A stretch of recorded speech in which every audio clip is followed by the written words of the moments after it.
Hi, it's Pastor Gordon Douglas with today's word from the Word, and the word is remnant, based on the movie Minority Report. See, God had blessed the Israelites. They had escaped from Egypt. They had spent time in the desert learning that God can provide. It was a tough time, but now they were going to enter a promised land, a land that God said was flowing with milk and honey. We have some milk and honey.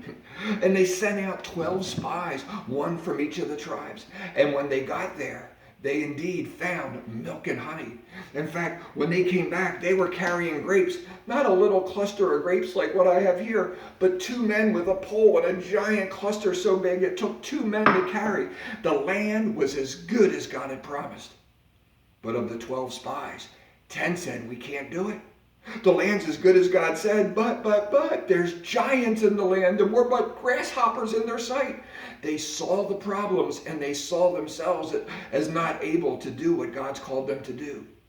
But two of them, Caleb and Joshua, they said, we can certainly do this. With God's help, we can take this land. There's a majority report and a minority report. All through Scripture, God has used a remnant. He always has a group of faithful people who believe no matter what's happening in the world, no matter how big the enemy, that with God's help, we can fulfill God's promises. We've just been through a tough time for 8 weeks. Has God been faithful? Are his promises still true? Is his power still the same? When you look to the future, do you think, oh my goodness, it's good, but there's a lot of problems in the land. I don't think we can do it. Or are you part of that remnant? Are you willing to say, with God's help, we can do this? We need to be part of that remnant. We need to relieve the minority report.